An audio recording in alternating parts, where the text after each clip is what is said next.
I haven't seen you since Look at last him. year. Look at him. Merry New Year.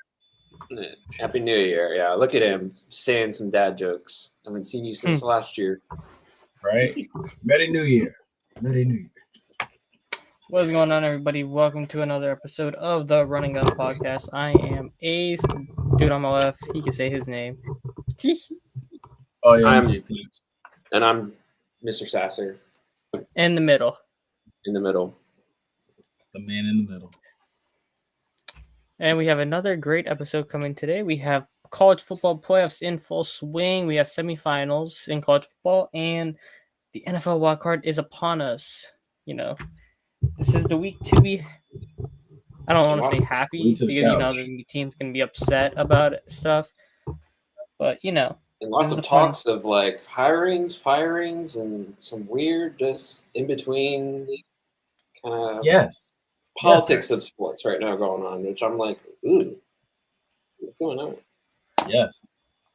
So it's gonna be an interesting evening this evening. Yeah. So, we're gonna talk about all of it and everything. Deshaun Jackson has introductory press conference today too. I can't imagine how that went. That should have been fun. Dude, you talk about came out in a baby blue blazer and a red tie, looking full on Delaware State to the bone. That was crazy. Not surprised. Very and it might be a friend talk friend. Yes. Be sure to leave a comment. Be sure to like, share, and subscribe. Right. Episode 22, playoffs. We're gonna talk about all of it. Hey, Mr. Sasser, before we get going, is it done? We can talk in the after show, but yeah. It is? Yeah. Oh, so we ain't dropping it today, but we might drop it next week. You talking about that? You talking about that? I was about to say. Oh, I'm not talking about that. I'm talking about the other thing that. Yeah. The intro. Oh, the intro? That thing? Wait, what we say? Hold up. Sorry, I thought we were talking about something else. Oh Lord! Oh my God! No! We ain't talking about that part. We'll talk about that after the show. We talking about the other part. Yeah. Okay. Anyways, okay. So the surprise ain't coming this week. It'll come next week, I guess. It'll come in soon. Sooner than later. Sooner than later. Hopefully, we get it before the playoffs. The Super Bowl. Yes. All right, now just run the old one. All right, let's do it.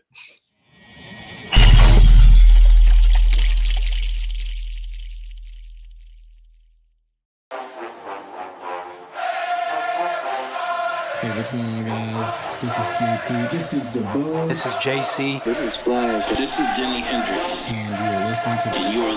And you're listening to. And you're listening to the Run and Gun Podcast.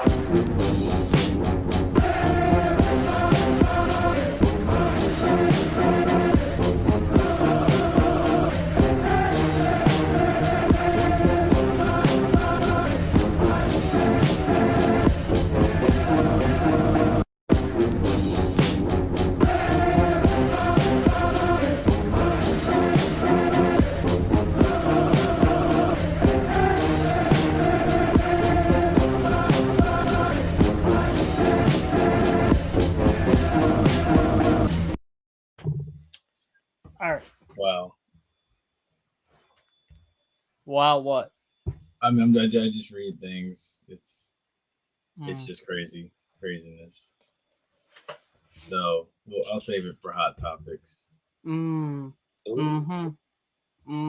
Sure. It's interesting. Can't wait to see what that is.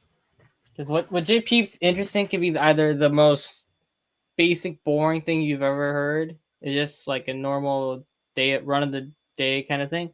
Or it could be the most out of pocket, out of shit thing you've ever seen in your life. Yeah, there's no in between with that. There's no in between. It's either like really crazy or just like so boring. I'll tell you a hot topic real quick. I'm in White Plains, New York. How cold it is. It is freezing. It's cold here. It is. Well, it says it's 54. I don't believe it. It's cold as hell outside for us. I'm jealous. I'm in 20-degree weather. 46 actually, just updated. Yeah, that's cold. 20-degree weather feels like 8 degrees or 10 degrees, something like that. Well, that's what the how do I say this nicely? That is what the Denver Broncos are going into this They'll be upcoming. fine. I They're mean, they used play to it. Sunday. They're used to the cold. They should be fine. It would have been better. I'll say this: since we have the NFL background, we'll talk about the NFL playoffs first. It's gonna be that Denver Buffalo game is gonna end so much better than what the Miami Dolphins Buffalo game would have been. Because we all know if Miami went up to that cold New York weather, ooh, it would have been murder. Yeah. Yes. What's up, Ashton? Happy New Year. Happy New Year.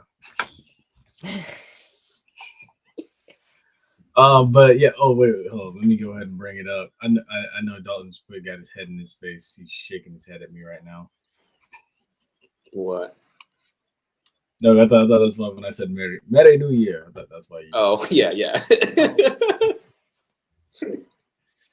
All right. So first thing we got on the ledger tonight is, of course, NFL playoffs. So this is how the playoff field looks right now. You have Kansas City on a bye.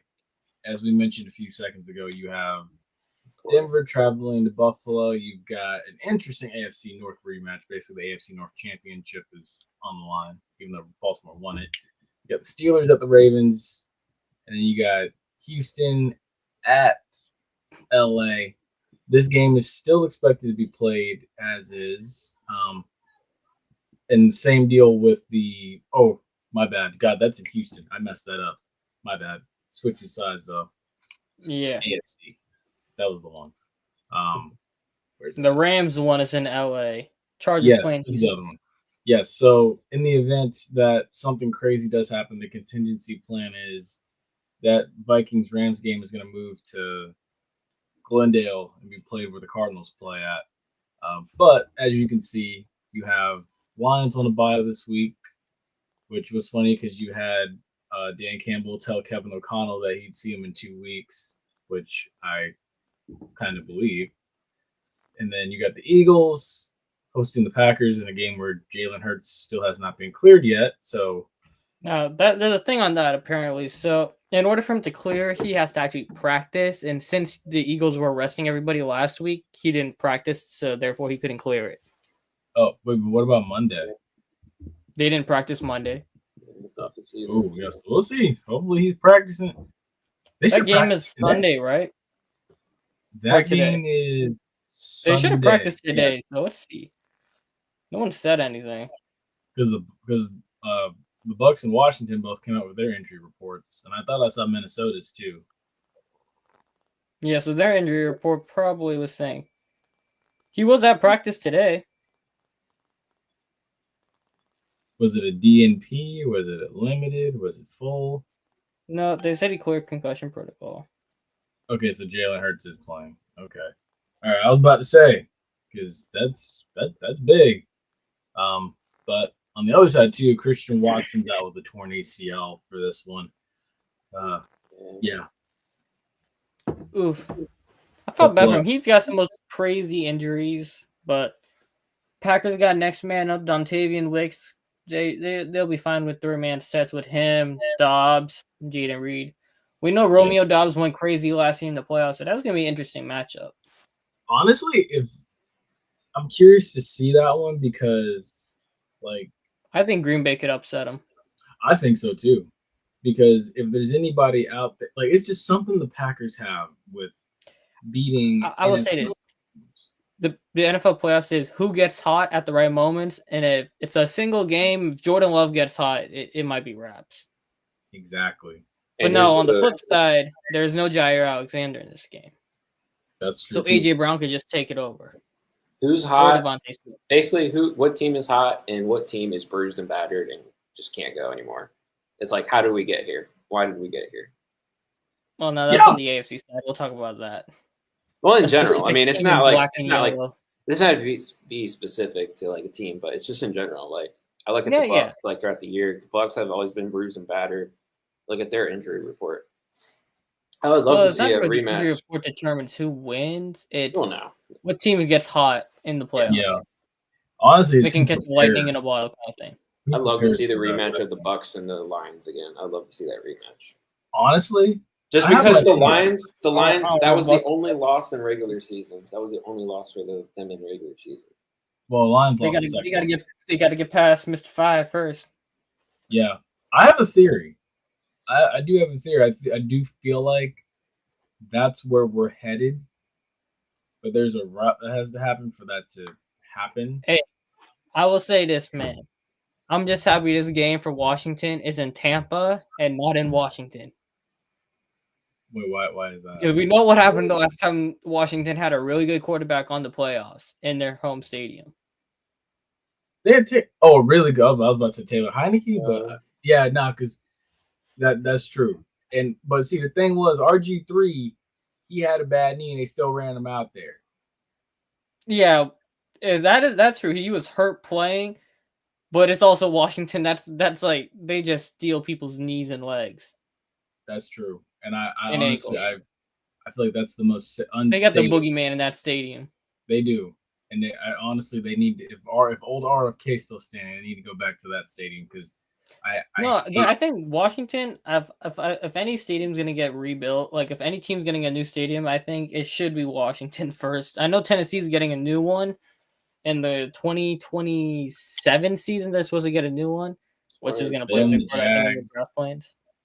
But the Jags are renovating though; they're not getting a new stadium.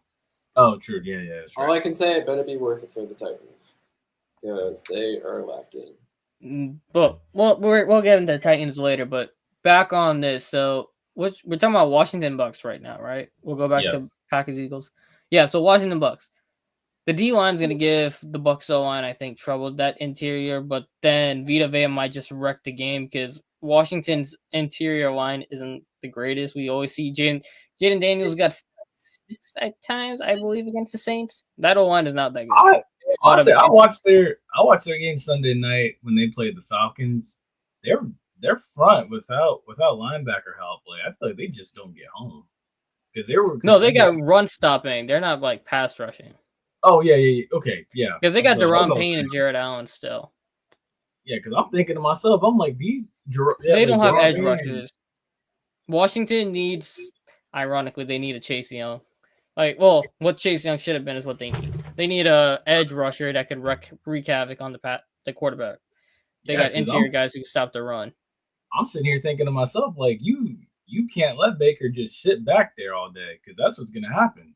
Baker's going to sit back there all day, move around. I think what's going to determine this game is Marshawn better put a rubber band on that hamstring and just go. I'm sure he's not going to miss this game. They said but if he does, he's full practice. Yeah, they said he full.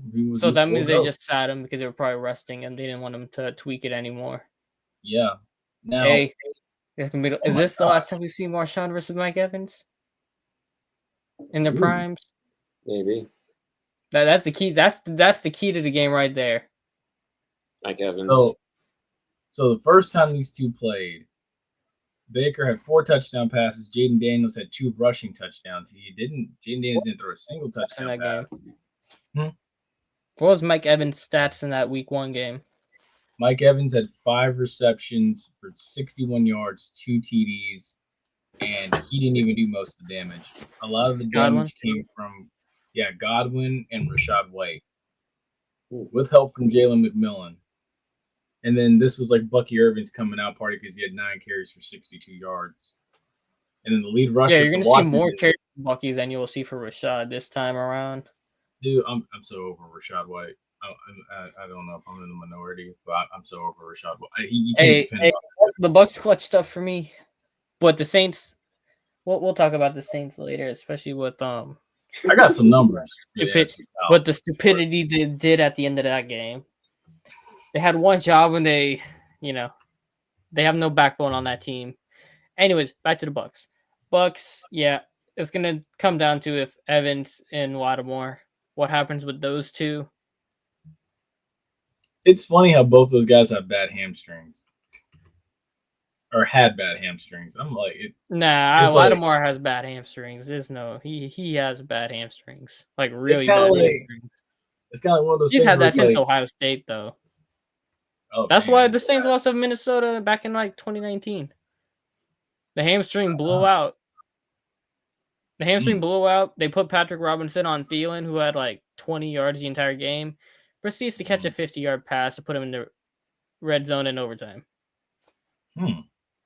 So interesting. Yeah, so that hamstring is going to determine that game. When they played each other week 1, both sides combined for 3 sacks. 2 on Jaden Daniels, 1 on Baker. So I know both sides are different now, but man, yeah, pass rush is going to play a pivotal role. It's going to play a very pivotal role. Right now, the Bucs are favored by 3 at home, and then funny thing too is, historically when these two teams play in the playoffs, it goes down to the last minute. Look at the 99 game, look at the 05 game, look at the one in 2020. Taylor Heineke. Yeah, that's these funny. games. Taylor Heineke had a better shot at beating Brady than Rodgers and Breeze. And Mahomes. He gave that defense more trouble, although Drew couldn't throw the ball 20 yards and Jericho, we know about him. Anyways, back to the task. I keep getting distracted. The next one, Minnesota and LA. The Rams are going to win this game on bullshit. I'm saying it right now. So the Rams are? The Rams are going to win this game on some kind of ref bullshit. You think so? They already won the regular season game off of ref bullshit. Mind my language, but y'all get the point. Yeah.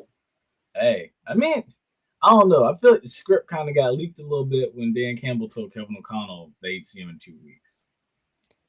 See, I would agree with you, but it's the Rams. When it comes to the Rams, the refs got to take care of their babies. I don't know what. See, okay, wait. The Rams shouldn't have beat Arizona. So you're saying that the Rams are the NFC's darlings, Chiefs. Like how the Chiefs are. Mm-hmm. You know what? Hell, you might be right. I have personal experience. I know it for a fact. Oh yeah, that's right. Yeah, see, I wasn't even going back in the time capsule. I wasn't even thinking 2018. About that. I went from 2019. Now I'm at 2018. I already mentioned 2020. Dang.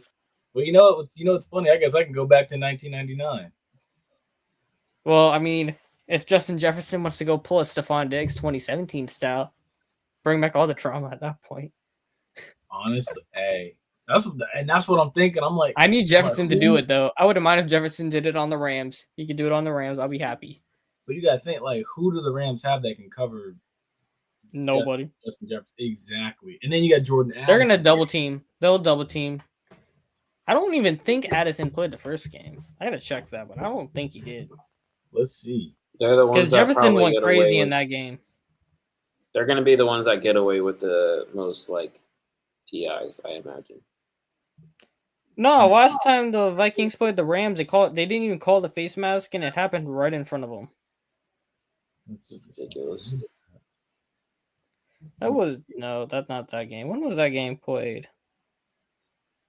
This was back in October. This game was. Yeah.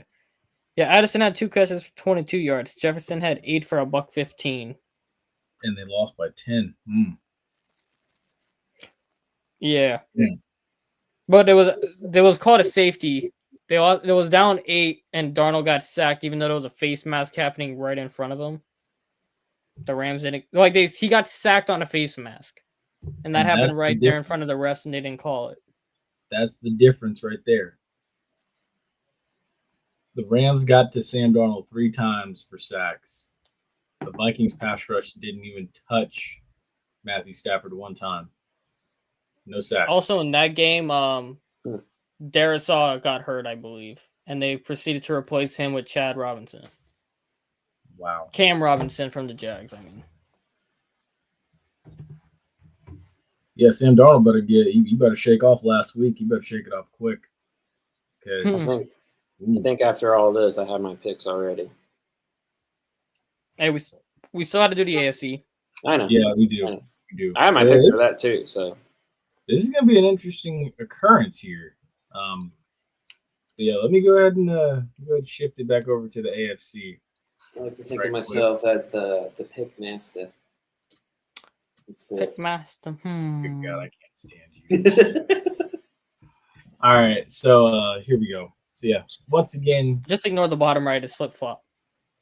Yeah, just ignore that one. That game is in Houston, but I guess we could start with that one. Kansas City's on a bye. One of their AFC West counterparts, the Chargers, go into AFC Houston. West teams made the playoffs. That's crazy. It was a tough division this year. That's kind of crazy. It was the Chiefs, and then it was everybody else fighting for the rest of it. Yeah. But I mean, that was a good division, though. It was. It's ironic. Everybody loaded up a couple years ago. Remember when like all those teams loaded up and they were trying to beat the Chiefs 2 years ago? And ironically, none of the people who they brought in are the ones to rival the Chiefs, but they still ended up in the playoffs now. Yeah, because I mean, it goes back to I was listening to Mike Evans' presser after he got his 1,000 yards. He was saying, the NFC was very tough this year. AFC, honestly, I mean, Houston AFC was a dogfight. It was, but it's like the seeding was already determined. Like Houston is coming in on crutches. They are. They disappointed me.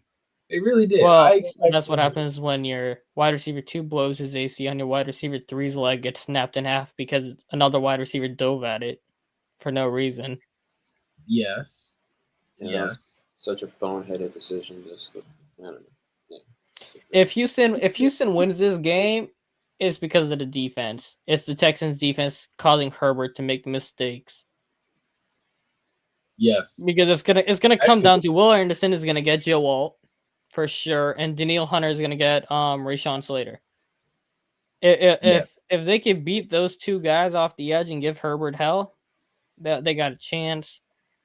Because the Texans' O-line is gonna be so banged up, they're gonna have to short pass the whole game because they're not gonna hold up against that line, the Chargers pass rush with that Harbaugh defense. And they're going to double team Nico Collins for sure. So it's going to come down to can John Mechie and Robert Woods make plays for the offense. As far as this injury report for this game goes, Gus Edwards is questionable, which means he'll likely play. So it's J.K. Dobbins, Quentin Johnston. Also, Eli Apple's on IR. I thought he was out of football, honestly. And then Josh Palmer is also questionable. Jeff Okudah is questionable for the Texans as Jeff well as Okudah's on the Texans? Mm-hmm. When did that happen? Says here he's questionable. I don't even think he's played all year. Let's see. He has 9 tackles and 1 pass defended this season. So he's trash. Okay, got it. Yeah, he. Kamari Lassiter and Derek Stingley are the big dogs for them. They got like 9 picks between them. The Chargers are currently favored by 3. Yeah, if I'm the Texans, I'm putting Stingley on McConkey and I'm having him shadow the whole game. Yeah, no, honestly. And force Quentin Johnston to beat you. And if you're Houston's offense, you got to do something, get creative because you got to protect the ball first and just keep moving the ball. They got to just got to figure out how to protect and move it. And pray to God. Because when they played the Ravens, they couldn't convert in short yardage situations at all. Yeah. Because they got down the field, they just couldn't finish a drive. This is true. Yeah. And Kaimi Fairbairn's probably going to cost them the game if it gets close. No, what is it here? You got 20 touchdown passes, 12 interceptions on the year from C.J. Stroud, 23 TDs, 3 interceptions from Justin Herbert this season. What? Look up how many times they got sacked. It's like double the number. Let's see. C.J. Stroud. Let's see. Where do you find sacks at? Pretty sure Stroud's been sacked by 40 times. You know what? I got to go to another outlet and find this. You want me to go? How many times? So, Dalton, what was your thoughts on this game? What game? 52 times? Good God. Yeah, that's what I'm saying. Stroud got sacked a ridiculous amount of times this year. Sheesh. That O-line is bad. Yeah, it's funny. He's from Rancho Cucamonga. If you've seen Friday, you know that reference. I'm sorry. Keep going. Yeah, sorry. What? Texans, Chargers. He's zoned out. He's freezing up in the north. I am a little bit. So Texans, Chargers. I'd probably go with the Chargers. This is technically the first game up too. I'd go with the Chargers. This game is what, Saturday afternoon, right? Saturday at 4. The 4 o'clock game, yeah. Saturday at 1 o'clock. Or no, my bad. Yeah, Saturday 4:30. I'd go with the Chargers. I know how Kyren Williams is as a runner. I think give him the ball. That's Rams, buddy. Oh, Jesus. I'm getting those teams mixed up with those players. Oops. Yeah. They got J.K. Dobbins at running back. He's still good. Yeah. But the Texans, I believe, are like number 1 against the run. Just how banged up Texans are, especially losing like 2. They're missing their left guard and 2 of their top 3 wide receivers. Yeah. So they're hurting right now. But if they come out on top, I mean, that's either by defense, luck of the referees, or something else. Yeah, the refs haven't been on the Texans side. So if the Texans somehow win this game, it's because Nico Collins ran behind the defense and Stroud actually hit him in stride for once. So as far as rushing defense goes, Texans are 1, 2, 3, 4, 5, 6, 7, 8, 9, 10, 11, 12, 13, 14, 15, 16. Texans are like number 1 against running backs. They're not very good against running quarterbacks, but they're pretty good against running backs. 4, 5, 6, 7. Sheesh. Texans are 30th in rush defense. Flip that around. Now, so that would be 3rd. That's just rush defense in total. Oh. Like all season long. That's what that is. Because the Chargers are 1, 2, 3, 4, 5, 6, 7, 8, 9. They're 9th in rush defense. So, man, that's crazy. And it's wild because CJ Stroud's been sacked. Wait, what are you looking at this year? That's from NFL.com. Okay, well, StatMuse has the Texans at 11th in rush yards total allowed. Is that for offense or defense? Defense. The Ravens apparently have the number 1 run defense, followed by the Vikings, Broncos, Bucks, and Lions. Yeah. The Ravens make sense. All that makes sense about like the Bucks and company and the Ravens. But yeah, 52 times for CJ Stroud being sacked and then 41 times for Justin Herbert being sacked. That's crazy. Hey, by the way, that's not run defense. That's run defense. No way, the 49ers were not the best. Okay, buddy, I hate to tell you, but you read this backwards. Because there is no way in hell the Bears were the 2nd best run defense. Hey, this is NFL.com. That's all I can say. They allowed 4.8 yards per carry. Texans allowed how many? Says here the Texans out. Okay, this 4. Sorted by yards per carry, not by attempts. Okay, yeah, yours is different. Mine's from what the NFL gave me. It's a little bit different. I'm on NFL Network.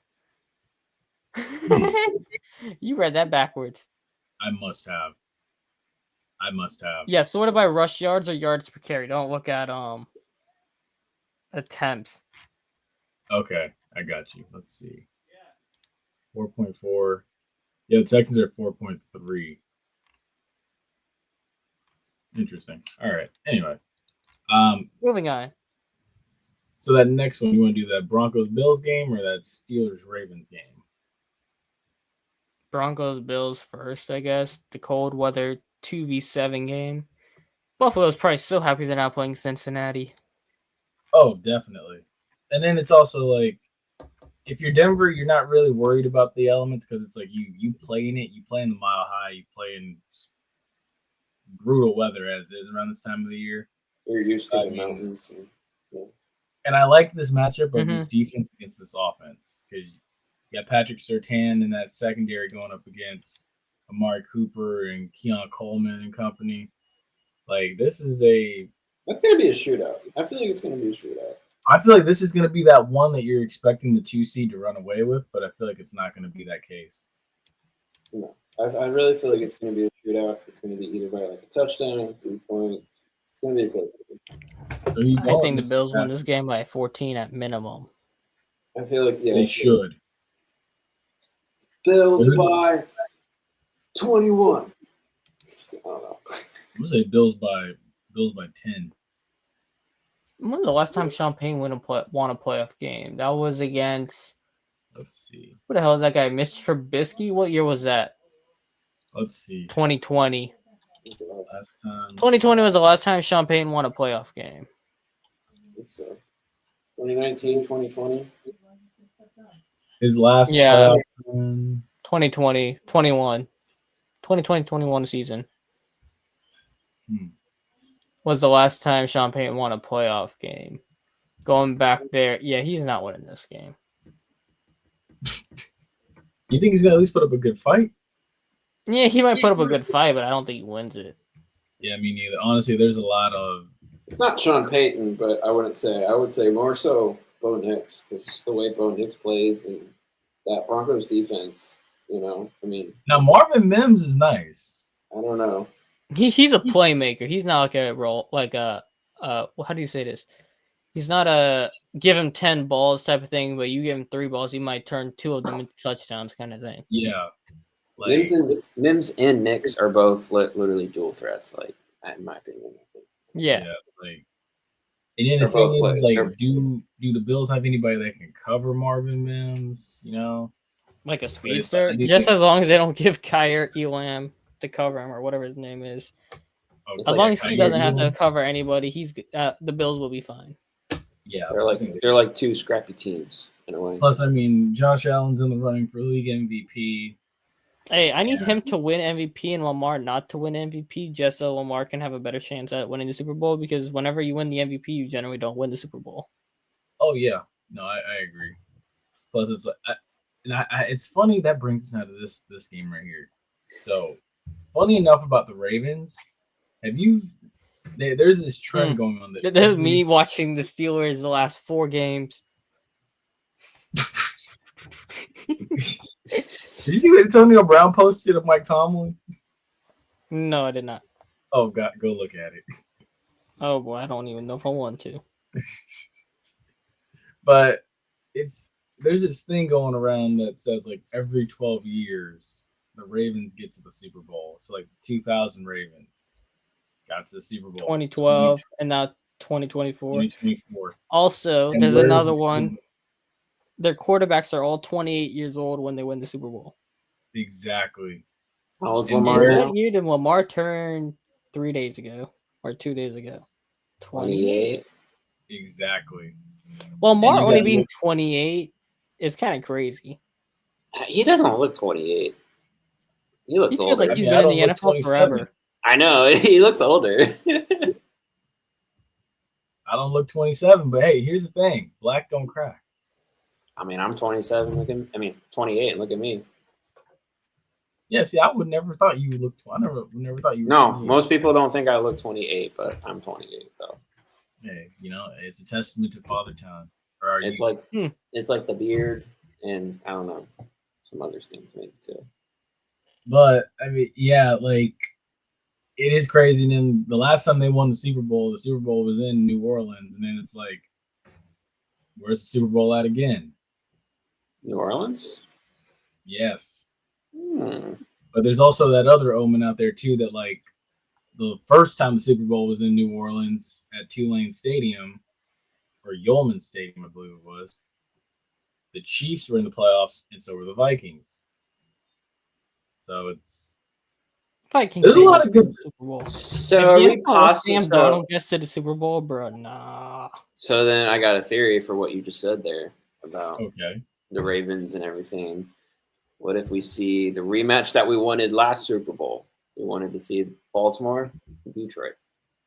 Honestly, that's what some people are projecting too. That's where we want to see that. We wanted to see that last season, but instead we got KC and Philly. And that's where I get to my projection, because I had a theory where I was just thinking to myself, I'm like, you know what? Unfortunately, I feel like for this side here, the Ravens. I will say this. Keep going. The Ravens are going to win this game against the Steelers. Ace is going to be feeling so good about and jubilant about himself because he's going to be smoking that Mike Tomlin and Russell Wilson pack after the game, of course. And then they're going to have to go on the road in the divisional round and go play Buffalo.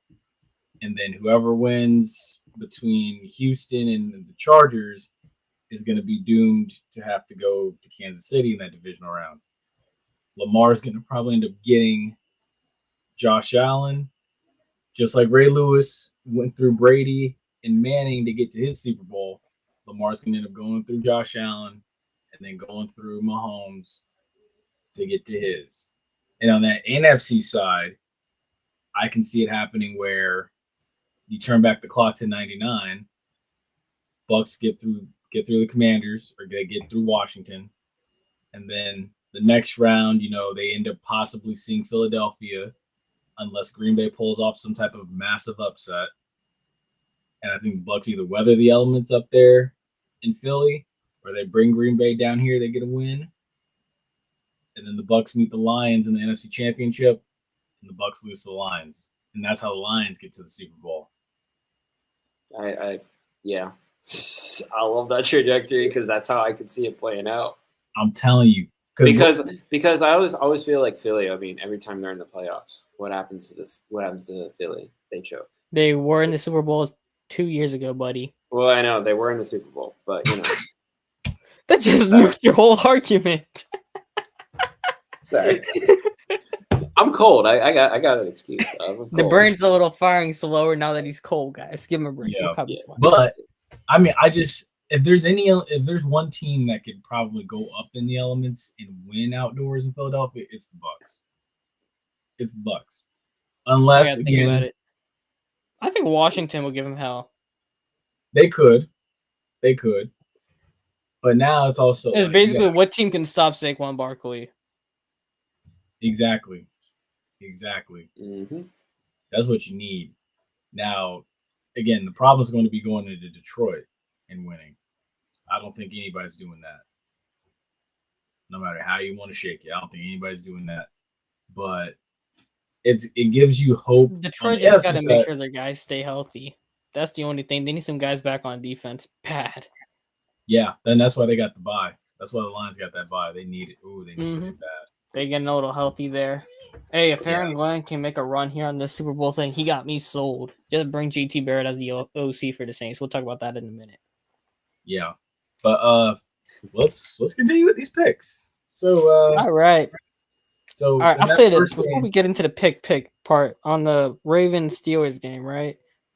I do think it's gonna go out. I think how we all think it's gonna go out. But man, if Pittsburgh doesn't at least give Fields 20 snaps in this game, he has no business re-signing. It's not gonna happen. You literally went in a game where you gotta think against Cincinnati, and you watch Russell Wilson shit the bed again. Pissed it all over 4 straight games. And he's like, no, we're not gonna do it. It works in Baltimore's favor because this game's in Baltimore. It's not in Pittsburgh. It's not in Pittsburgh. But yeah, wait. So I'm assuming you're going Ravens here. I know you are. Yeah, I know it. I know it. That other one, Chargers and the Texans. Come back to me on that one. I really don't know who's going to win that game. I want to say Houston, but Houston's hurting too much. Houston, it would be by a long shot. It would be a close game, defensive, big plays going. Chargers going to Chargers. Give me Houston. Oh, give me Chargers. I'm still standing by the Chargers. So. I don't know. It feels wrong to write off Houston. Low key, Mr. Sasser, I'm with you, man. I'm going Chargers. D'Amico got them dogs on defense. I know Harbaugh got them rocking and stuff. Chargers are just one of those franchises, man. Yeah, they're snake bit too. They're snake bit. The Bills are snake bit. I know what you mean. But the Chargers could beat Houston and just get charged against Kansas City, so it wouldn't shock me. That part. This game is a toss-up for me. I want to say Houston, but also my brain kind of thinks Chargers are going to win it too. They're getting hot. They've won, I believe, 3. Like they came in, they just smoked the Raiders. Yeah. Texans got embarrassed against the Ravens, and I think that team took it to heart. So I think Texans just pop out. Let's see, Eagles or Packers at Eagles.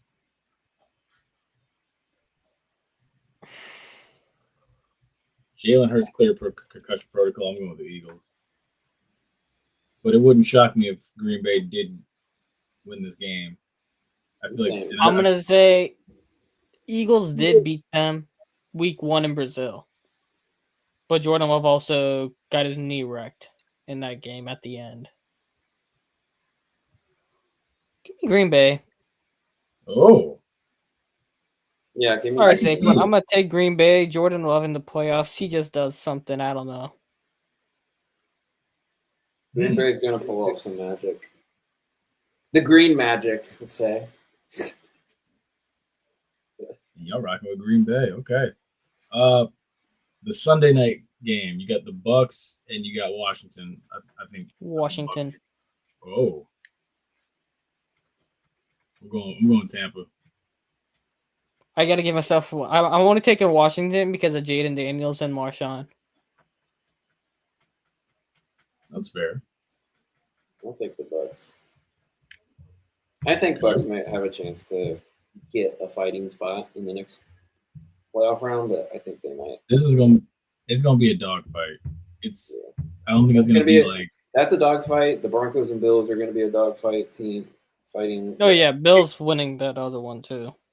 Yeah. Yeah, Bills are winning that one. Let's see, Monday Night Football, Vikings at Rams. That's like the toss-up match because I want the Vikings. I refuse to pick the Rams, even though I know they're gonna win off some bullshit. I'm going Vikings.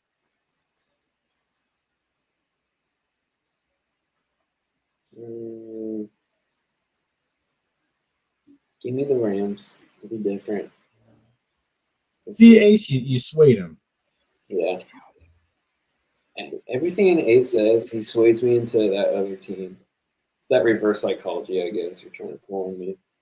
And so Ace is going Rams too, right? Said you're going Rams too, right? No, he said Vikings. I'm going Vikings. He wants the Vikings, but he said he feels like the Rams are going to win. All right. Yeah. Hold on here. Let me do some math here. All right, so shit, only one road team won last year. All right, y'all keep talking. I'm gonna come back with my picks. There's only one road team won last year. All right. Let's figure out which one of the road teams gonna win this year. While he figures that out, I'm gonna go ahead and bring up the elephant in the room here that needs to be doubled down and talked about. Because did Dallas beat the Bucks in the playoffs 2 years ago? Did Dallas beat the Bucks in the playoffs? Dallas did beat the Bucks in the playoffs. That was Brady's last season. That was that was Todd Bowles' first season. That was that 8 and 9 year. No. My picks how there are 3 road teams won 2 years ago. Was it Dallas or was it LA? Because I remember LA also like somehow pulled off the Bucks beat LA. No, LA beat the Bucks too.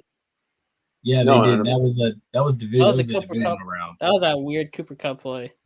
Yeah, that was the one where Jordan Whitehead should have been on the field and he wasn't.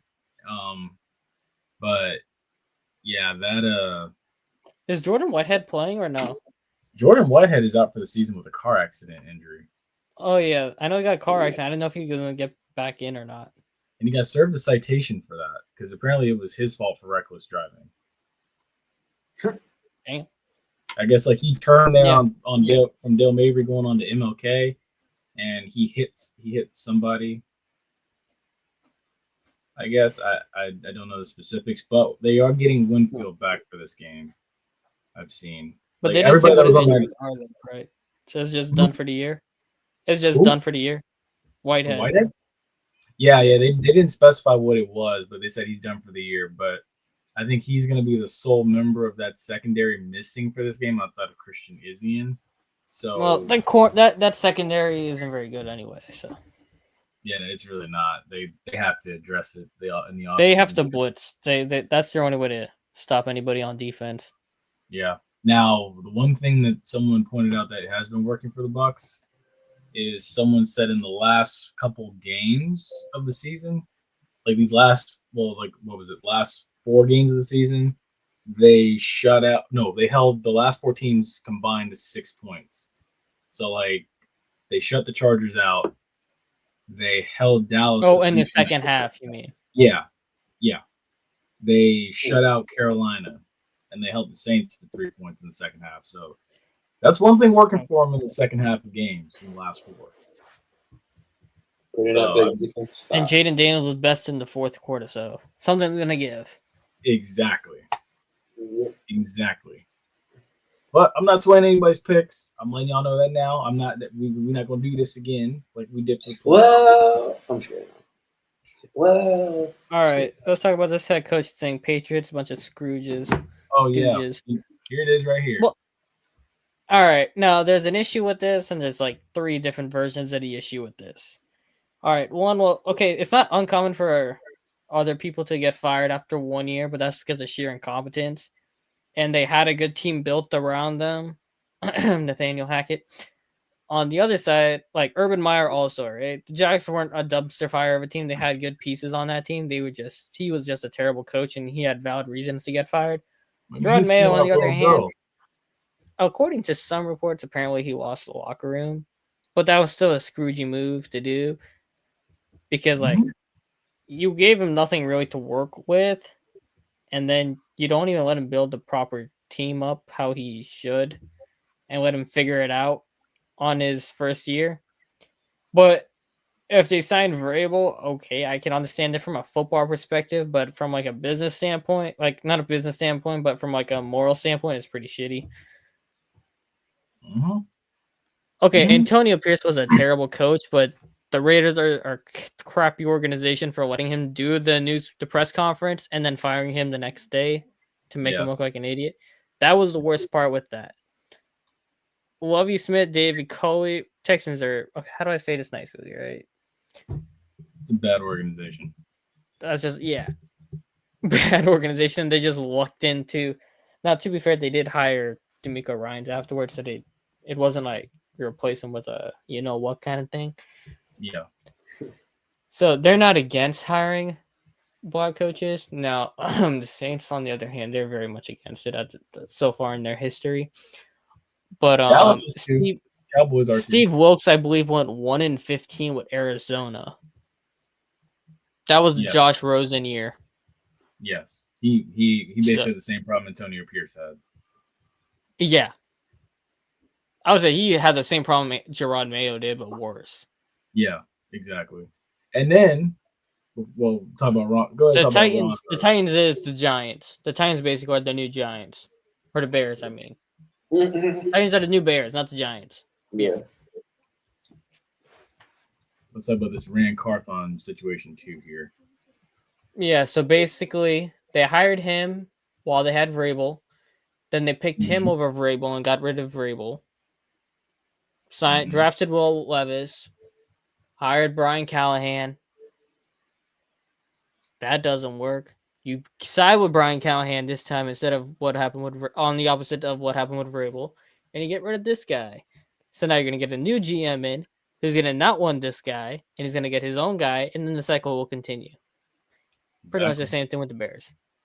And it's so funny because even if you have a winning record, outside of these guys, right? Well, Lovie Smith is in the Jim Caldwell. Yeah, you can still be only a black coach in the NFL can be fired for having a winning record. Lovie Smith takes Chicago to 10-6, barely misses the playoff, and then gets fired. And where has Chicago been ever since? Under the radar. Where's Chicago going next season?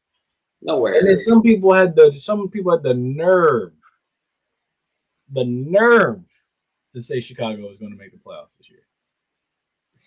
With what? Well, what? Because they got a Heisman Trophy winner? Are you serious? Come on, sports analysts. Y'all can do better than that. I know we have in relations and stuff. I think the funny one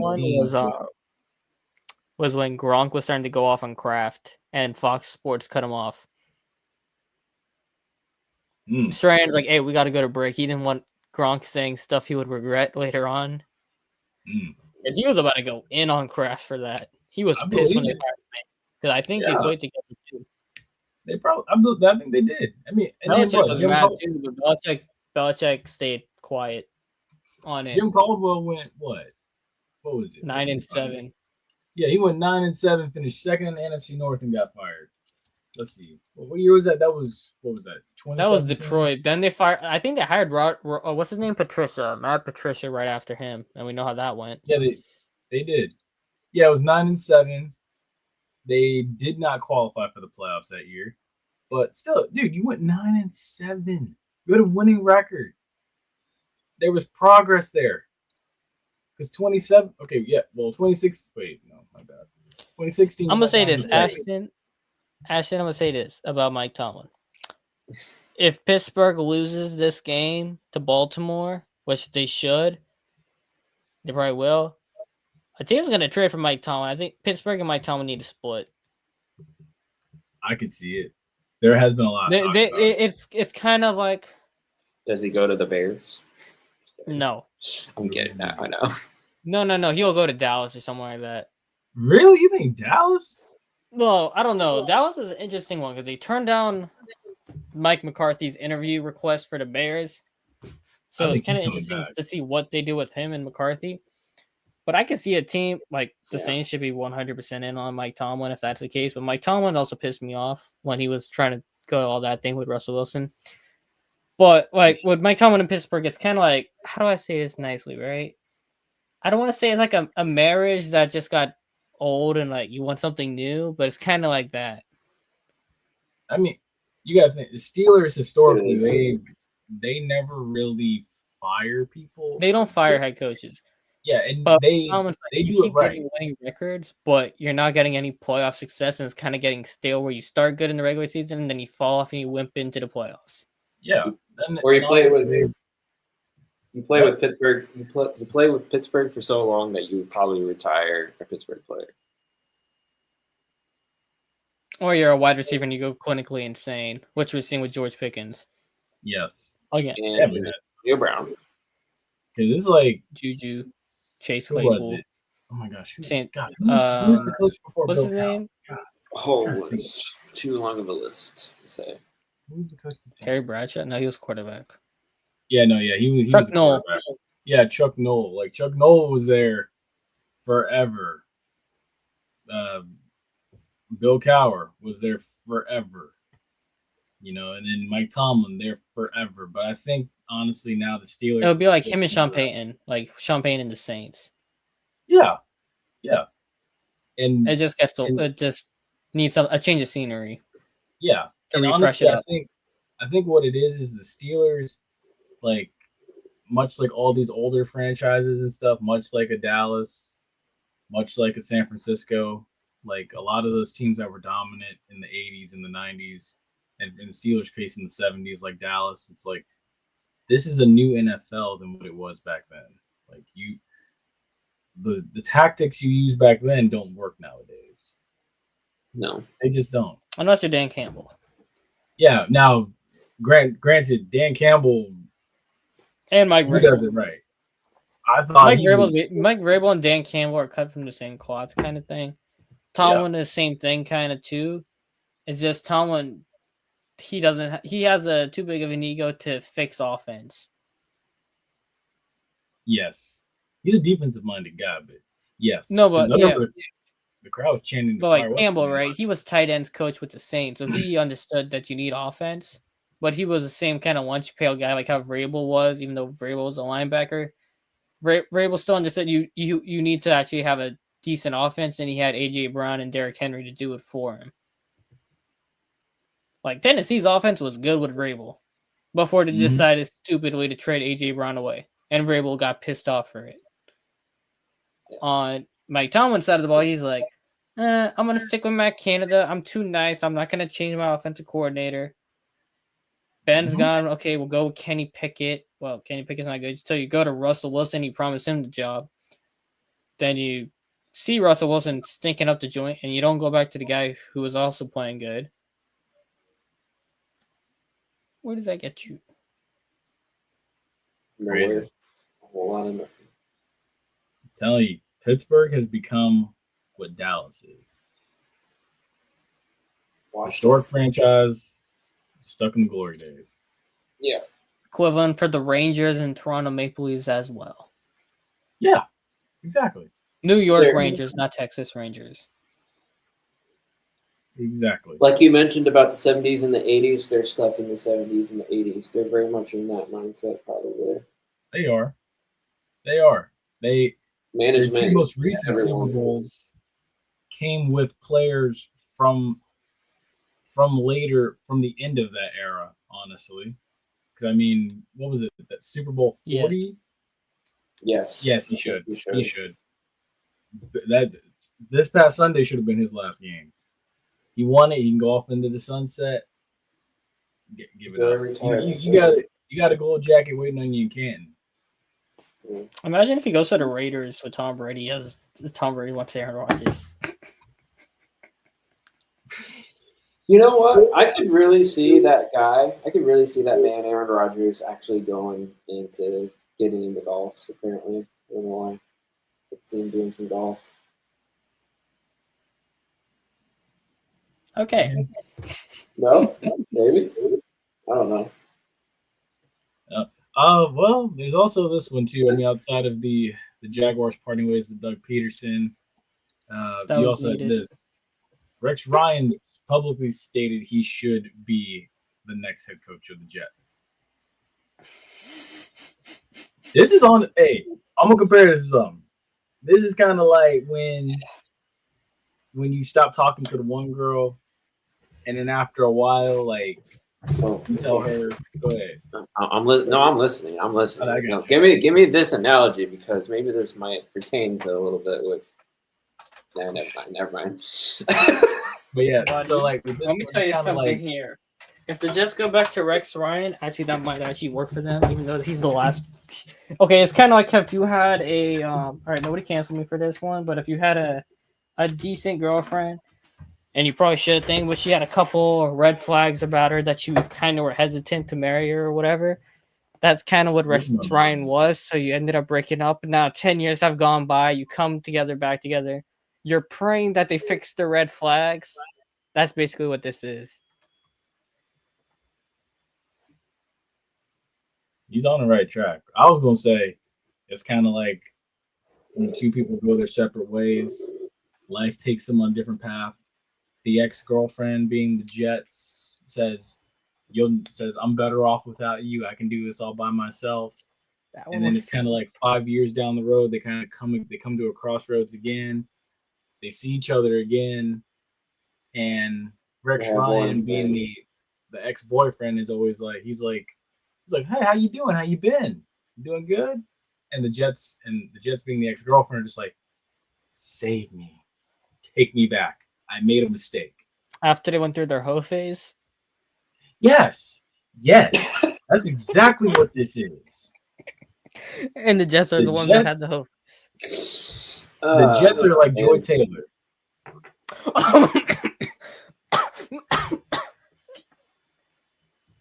Don't die over there, Ace. Don't die. No. Everybody got a turn. And then, lo and behold, here I am again. I realize I messed up. I can't do this without you. Please come home. No, they just paid $1.5 million for a coach. Or here's another really weird one. It's like the Jets and Rex Ryan. It's like you leave the ugly girlfriend, but then you realize, damn, she was actually kind of good to me. So maybe I should bring her back. Buddy, no. We haven't talked about it yet with him. Yeah, but that's not this case. This is I think JP's might be more accurate on it. Yeah, from a nice perspective. Mine is more of a blunt way of saying it. Yeah. Because you were happy, you had your success with Rex and Ryan, you went to the AFC Championship game. And you thought, but then some things came up, and you're like, I could do better than you. I'm gonna go off. So kind of mixing the two stories together now. Follow for more life advice. Yeah. Tell you. Just like Fox Sports. Just like Fox Sports. We should start not. We'll say that for hot topics. The relationship podcast. You know them people just do it. Damn it! Now you just gave me an idea. Now I should do that. No, you're the last person to be doing that. We'll talk about this afterwards. Damn. There's something we need to say. Damn, all right. We're gonna have an intervention afterward. It's the after show podcast. The Love and Talk podcast. One last thing before we move to college football, because it's been an hour. My God. So the Giants have stated that they're keeping Brian Dable. Stupid franchises make stupid decisions. That's very true too. That's very true. Okay, I can understand keeping Dable, keeping Joe Schoen after he's been on 4K saying he would rather keep Daniel Jones than Saquon Barkley at $13 million, and seeing Saquon Barkley have 2,000 rushing yards and Daniel Jones having less than that and being cut and not on your team no more, and you don't even have the number one pick to address the quarterback situation. It's just complete incompetence on his part, and he should have been gone for that. Just to save face if you're the owner. At the minimum. I agree. I don't know what John Mara is trying to prove here. I mean, like I said, I'm cool with Dable, but I guess they're really sticking to their guns that they know what they're doing, and Saquon wasn't right. Hell, Saquon almost broke the record. Saquon should have broke the record. Yeah, but the Eagles protected him so he wouldn't have a Zay Flowers or Christian Watson type situation. Very true. Very true. But, man, honestly, Giants I don't see being much better next year. I say the same thing about, quite honestly, because of money situations, I don't see the Falcons being much better next year. This is one last thing before we do move on to college football. I do see the Panthers being better next year. I don't see the Dolphins being much better next year either.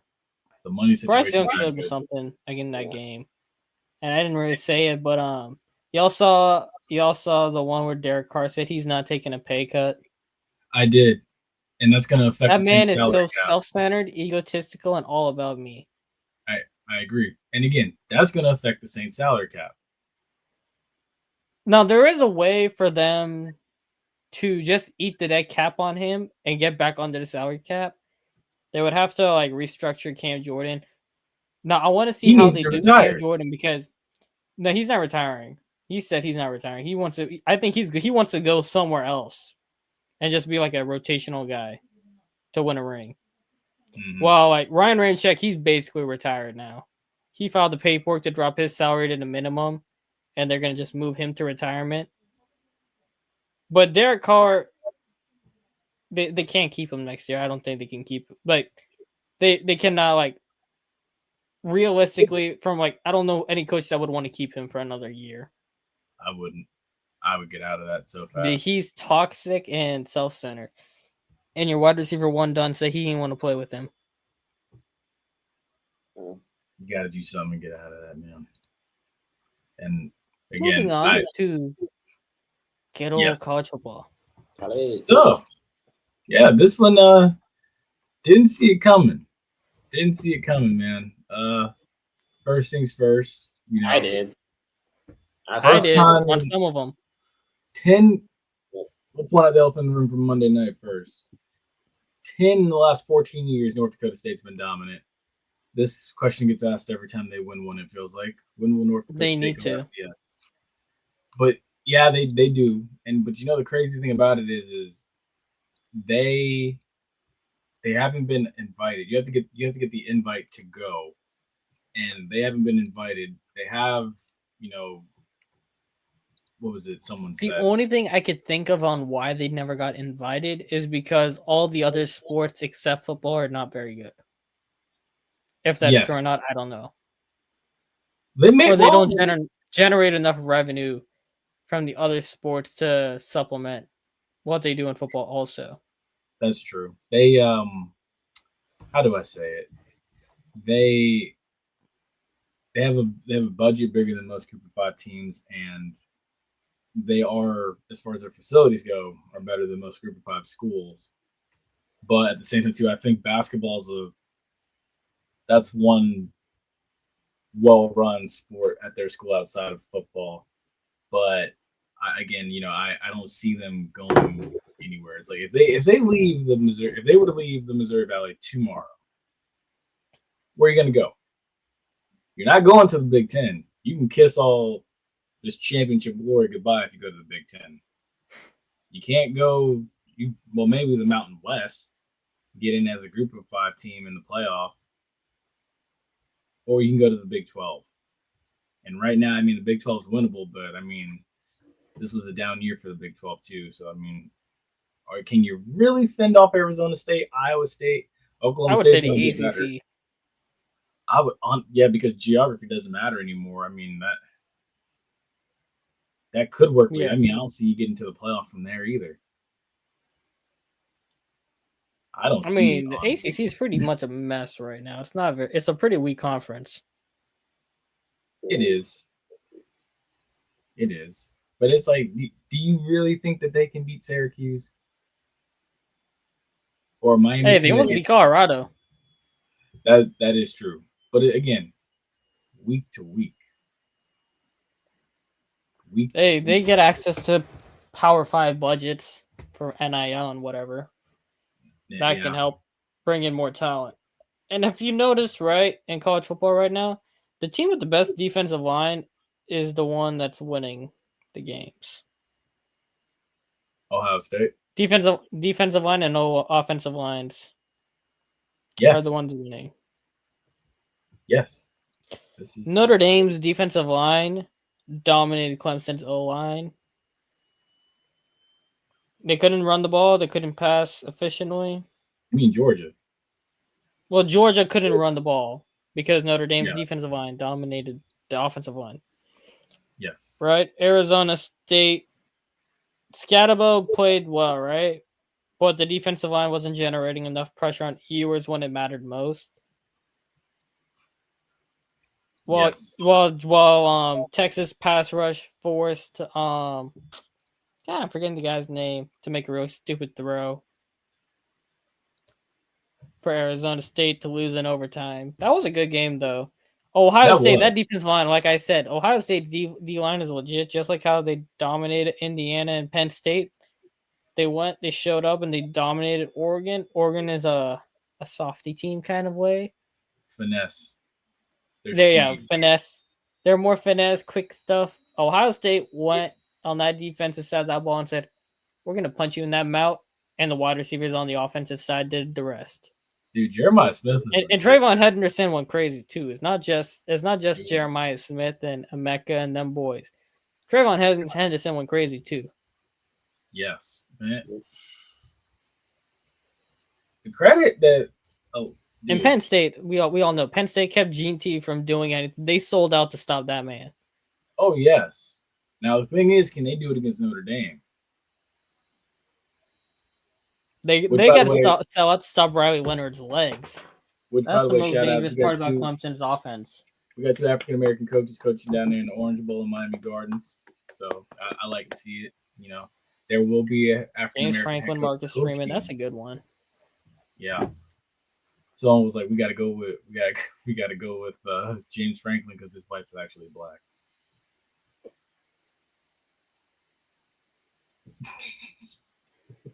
I'm gonna go Penn State in that game for another reason though, but keep going. I'm going Notre Dame, and I don't go Notre Dame too often, but Notre Dame showed me something against Georgia, and they did. But like I said, Penn State shows up against any team outside of Ohio State and Michigan. I'm taking Penn State because I need Drew Aller to have a insanity run to get into the draft to force some better prospects down toward the Saints. later on, because if he can get himself playing well, he will declare, and that means he'll probably go top 5. You really have a strategy to this. Everything's planned out, bro. Everything has a plan in place for it. You really have a plan. You have no. If Notre Dame defense can shut out their tight end, that tight end is Tyler Warren. Yeah, Tyler Warren's hard to stop, man. Yeah, that guy's some meat on his body. He's freaking. Good luck trying to tackle him. He's a freak, but yeah, that game is going to be good. Notre Dame played hot, ready to rock. Marcus Sherman, like I said, he's the anti-Brian Kelly, though. He'll show for a big game. So something's going to give here, but... Dude, that man has... I think Penn State sells out to stop Riley Leonard's legs, and they're going to force Riley Leonard to throw the ball, and I don't think he's going to be able to do it.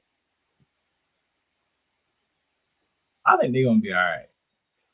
I think Notre Dame going to be all right, honestly. It's the matchup of chess versus checkers. Like, no, Marcus Freeman. Okay, if we're gonna go through the whole thing, right?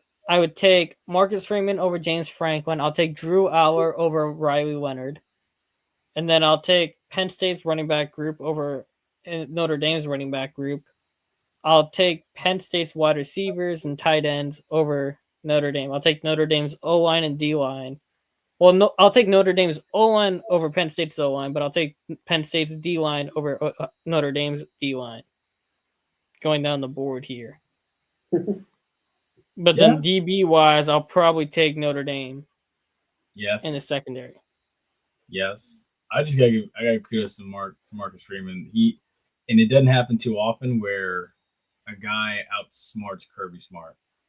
That man, the whole genius play call there on that fourth down, backed up in your own territory, to have the center not even touch the ball and then change out like that, get Georgia to jump, get a first down, genius play call. And then hitting Georgia in the mouth, second half kickoff return touchdown, genius. Yeah, this is true though. Yeah, these other teams have caught up to the SEC thanks to the transfer portal now. Or Texas pulls through, which I don't think. This is. NIL kind of leveled the playing field to an extent, but it also kind of backfired with Oregon because they just brought in all those guys, but they didn't bring in the guys that mattered most. Yeah. Now, I will say the one thing that Georgia had that didn't do them any favors, they don't have any wide receivers that can catch. They don't. When is the last time Georgia's had Georgia's had good wide receivers? They just all leave, beside Pickens. Yeah. And Pickens not all the way there. Yes, because I was thinking to myself, I'm like, there were points in that game where I was looking at it like, if Georgia had legit wide receivers. Brock Bowers saved them. Yes. Like, he covered up a lot of their issues on offense. Yes. Stetson Bennett covered up a lot of issues. Well, Stetson Bennett's job was just get the ball to Brock Bowers or Adonai Mitchell. Yeah, and then it's like, if you really go through it, if you look at it, it's like, Georgia, this was the one year where Georgia really had question marks at quarterback. And they had question marks at quarterback and wide receiver and running back. Yes. Yes. But what I'm saying is like, if you look at past teams, Georgia was good. They just ran into an Alabama team that was better. So like Jake Fromm could have won a championship, ran into Alabama. That year, 2012, with dude that went to Plant. Aaron Murray. Yeah, Aaron Murray. Good team all around him. Very good team. They would have beat the brakes off Notre Dame like Alabama did that year. They just ran into a talented Alabama team. This year, not so much. Although, honestly, looking back at it, and after what I saw in the ReliaQuest Bowl with my own eyes, I question how this Georgia team lose to Alabama this year. I don't think Milroe. Something happened to Milroe. Dude, I think he had to have got hurt against Vanderbilt. Must have, because I think because the way he was throwing that ball against Georgia is completely different than after that Vanderbilt game. Yes. And I think he played in the ReliaQuest Bowl to save his draft stock, and it backfired. Plus, that monsoon didn't do him any favors either. No, it didn't. Really didn't. Oregon paid to have like 3 top-tier quarterbacks on the roster and only 1 plays. They wasted the money when they should have used it elsewhere. That they should. Yep, I agree. So good point. They don't. Ashton. And then they went and got an SEC coach, and it's like that didn't work out either. Well, they got an SEC coach, but they don't have the players to back an SEC style football. They don't. They had a Pac-12 style offense still in the Big Ten, and they thought it would fly. Yeah. Now they're gonna still be good, but they won't be like they're not sniffing a national title. I'll just call it what it is. They're not sniffing that. I want to see what Alabama does. Like before we get into the Ohio State Texas matchup, because the Seahawks fired Ryan Grubb, who was the OC back in Washington with Caleb DeBoer. So I feel he's probably going to go join up in Alabama. And I want to see if they get back to running the ball because they were running it a lot with Dylan Johnson. Mm-hmm. And this Alabama team with Caleb DeBoer with no Ryan Grubb they never ran the ball. So either Dylan Johnson had dirt on somebody to get the ball for them to actually run the ball to help Penix, or DeBoer and Grubb just don't know how to run the ball. They need to run the ball. That's something that needs to happen. Well, a couple of things. The SEC as a whole is going to have to adapt with this whole NIL and transfer portal. That's one thing that's going to have to happen. Second thing, if you're Kirby Smart, you need to adapt. You can keep Mike Bobo, but you need to keep him in a different capacity than offensive coordinator. You need to go get somebody like how Ohio State has Brian Kelly.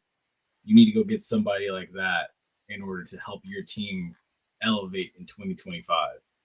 If you're Kalen DeBoer, you need to do like what you said. You need to go to the NFL and go get somebody.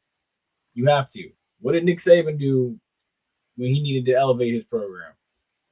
He went to the NFL, got Brian Dable. Bill O'Brien. Got Bill O'Brien. That's what he did. I mean, plus the other factor too that kind of doesn't do the SEC any favors now is that all these Saban assistants are spread out now, whereas when they were all together, it was one big unfair fighting force. So there's also that. But again, we'll see what happens. But Ohio State, Texas.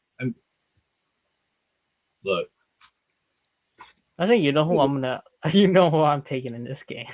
I know you're going Ohio State. Mm-hmm. I'm sticking true to my guns. The championship. I'm like Chad. I'm going with Texas here.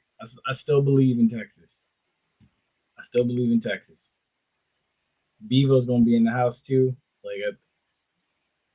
I'm going for it. I like Sark. Where's this game? Dallas, right? Yeah, this game's in So it's basically a Texas home game. Yes. That's not fair though. Hey, that's how it fell. That's more pressure though on Texas because can't get it done then. No, that matchup should have been the Orange Bowl. Just so it's not a Texas home game. But you gotta remember too, Texas is the higher seed here. But they get to pick the bowl? I think it was already predetermined based off of how the bracket was falling. So Texas, obviously, of course, being not the higher seed. I think the way that so Georgia had the Sugar Bowl because the SEC champion gets designated to that. Boise State, being the group of 5 team, got designated to their side of the bracket for the Fiesta Bowl. And then Ohio State, Oregon, Big Ten, Pac-12 classic matchup, even though both are Big Ten schools now, designated to the Rose Bowl. That left Arizona State with, Fiesta Bowl's out of the question, Rose Bowl's out of the question. They were the higher seed. We got to go with, Peach Bowl. So now you fall on that side of the bracket. 2 semifinal spots are the Cotton Bowl and the Orange Bowl. This is what you get geographically. Now I'm still taking Ohio State. Yeah, I was gonna say, hey, like I said, hey, J Peeps ain't making you pick nobody in this game. Jeremiah Smith's having a 2015 Michael Thomas run, and Trayvon Henderson's having a 2015 Ezekiel Elliott run. I could see it. And Will Howard will just be JT Barrett on a little bit of steroids, so he'll be a mid-round backup quarterback his whole career, but he'll still be a good backup quarterback. I was today years old when I found out that Quinn Ewers played at Ohio State. Completely forgot about that, or that just fell off the map to me. Wait, what? Quinn Ewers played at Ohio State. Yeah, he was like a freshman behind Stroud and I think Fields. Yeah, which is crazy. I totally forgot about that. Yeah, he bailed out of Ohio State because of Stroud, I think. I can't say I blame him. I can't say I don't. And then I believe 21, he went to Texas. I think Fields was a starter. Stroud was right behind him. And then Ewers left to go to Texas in 21. And then he's been there since. Or 22, so that would have been Stroud. He wasn't taking Stroud's job, so. Interesting. Did not know that. But on the other side, should we expect an offensive explosion in Miami Gardens? It'll be a defensive slugfest. Whatever the under is, it's going to be like a 2017 game or something. So the over-under is 44.5. Notre Dame's favored by 1.5. So like a 24... I guess 24-21. That might actually hit the over. Yeah, I can see it. But I could also see a 17-13 type game or something. Oh, it moved. Ohio State's favored by 5.5. The over-under is 53.5. Ohio State just dog walked Tennessee and Oregon back to back. They look like a team on steroids. They saw Michigan point that flag and they got possessed, bro. No, they really did. Crazy. They came back from fighting their demons against Michigan. They said, "No, we're fighting back." It's so funny to me that like when you ask an Ohio State fan like, "Oh, but you didn't beat Michigan," they don't want to talk about it. They just in one year out the other. Yeah, they're just like selective hearing, selective seeing, selective memory. Funny enough, how ironic. It works in the FBS as well as the FCS. Funny enough. Interesting. But that's so one last thing before we do move on to hot topics, because we got something to talk about in hot topics. No team with a first round bye won in that first round. Yeah, that 3 weeks break? Yeah, that backfired. Yeah. I feel like we're going to 16 teams eventually. Yeah, and then there'll be even worse situation like this. But I will say, geez, boy, getting sleepy. Anyways, what was I saying? Yeah, that 3 weeks break screwed up a lot of them. Yeah, because it makes you wonder. Well, same thing that happened in the Celebration Bowl. Yeah, no, and it's funny how that works out too. Because before it was, oh well, the MEAC, they have so much more time to rest and they're good to go and they're ready to play. Versus the SWAC, it's like, oh, it's a quick turnaround and stuff. They don't have as much time. But now all of a sudden, because you've gotten your ass kicked in the last 2 Celebration Bowls, now you want to change the narrative and go get a conference championship. Funny how what two seasons worth of football can do. Super funny. And I was in the mix. Well, I thought we already made them. I mean, I'm going Texas and I'm going Notre Dame. I'm going Ohio State and Penn State. We're going opposite. Yeah. I'm going complete opposite too. Ohio State, Notre Dame. Ooh. We all have 3 different matchups. Yeah. 3 different matchups. There's something about Penn State. It's like, how did you get there? But at the same time, kudos to you guys. But I think Ohio, out of the 4, I really feel like Ohio State, Texas, Notre Dame. in any matchup. Ohio State Texas feels like the national championship game. It does. It really does. And I'm telling you now, if Penn State gets there and has to play Ohio State's winning. I hate to put a African. Oh yeah, that for sure. That's happening. That's 100% happening. Again, like I said, I hate to put an African American coach down, but I'm just going to be honest. I don't trust James Franklin in a big game against Ohio State or Michigan, like you said, Ace. I don't trust him. I think that Notre Dame Penn State game is going to be a 1-score game. Possibly. I think Ohio State blows out Texas, though. You always get one in these playoff games. You always get one. And it all starts. One's going to be a blowout, and one's going to be a close game. Yep. As always. All right, so now the moment. Oh, whoops! Whoa! You spoiled it. You spoiled it. No. Oh, wait, wide no. Maybe, open. unless they go back and rewind it and pause it. Rewind. Hit the rewind button. Unless they go back, rewind, and pause it. They didn't see it. I'm gonna hope they didn't see it. All right. I mean, it's running at the bottom there, but okay. Hey, that's fine. I'll take that.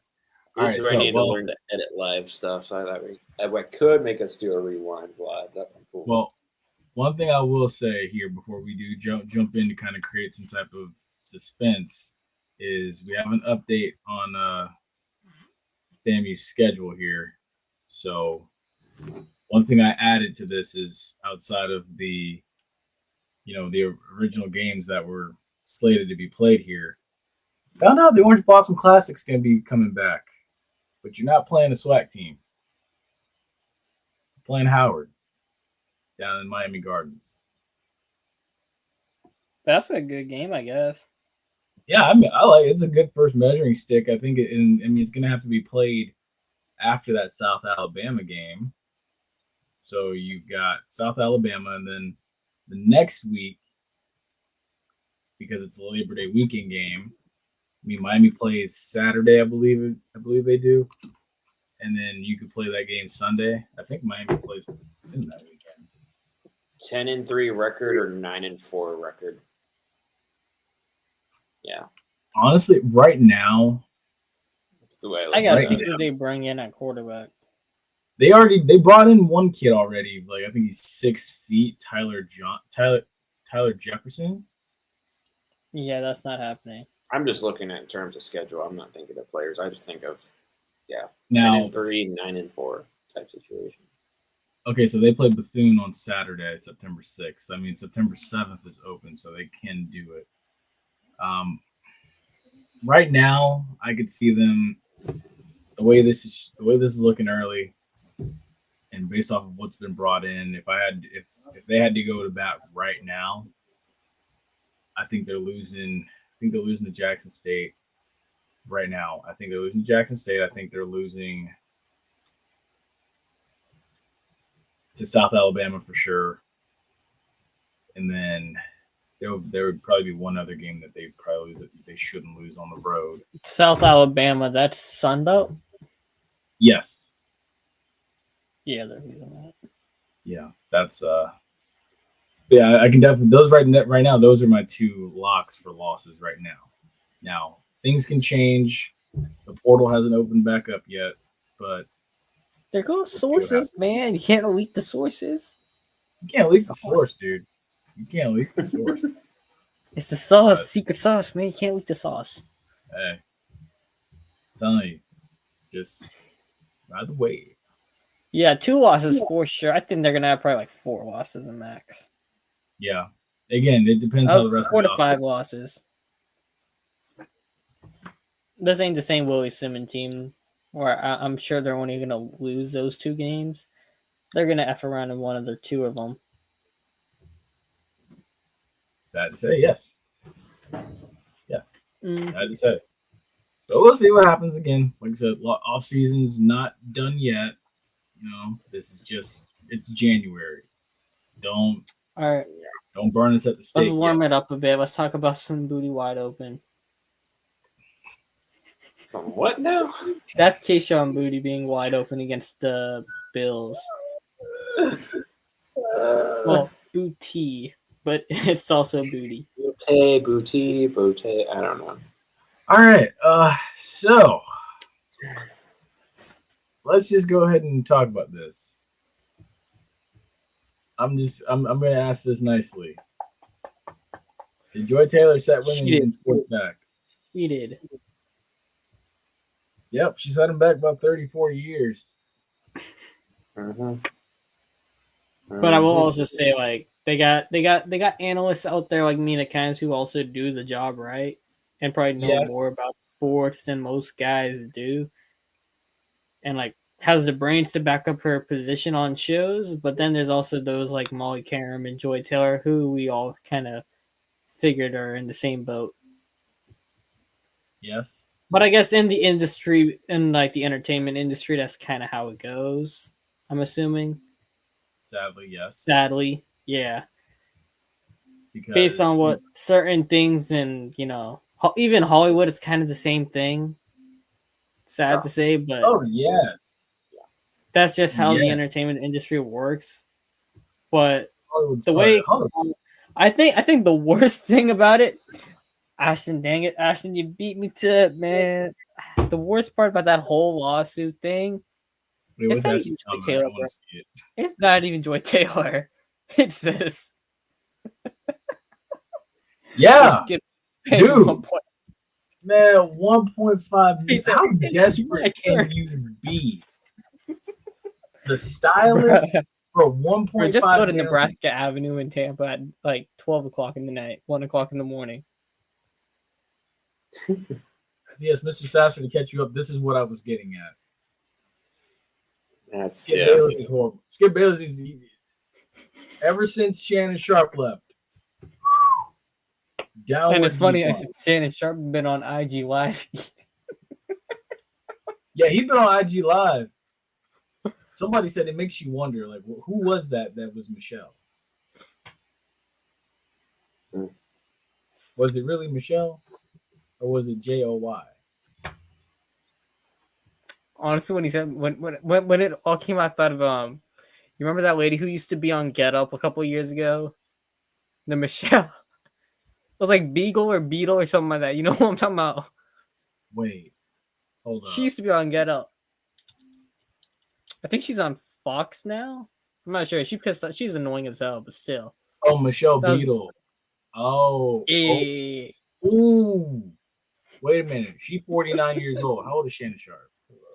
Like 45? 46? So she's 49. Shannon Sharp's 56. Oh, wow. Shannon Sharp's a whole decade older than me than I thought he was. Why does that seem like that could have been it, too? He seemed like you know what? Man, you know what? I wouldn't even doubt it. If it was Michelle Beadle, wouldn't even doubt it. Shame on Joy Taylor. That's correct. And then the messed up part was, outside of 1.5 million, it was the fact that in that document it said that, oh well, if the other dude, not Emmanuel Acho, if the other dude says anything or tries to fire me, I'm gonna come back and say that he sexually harassed me.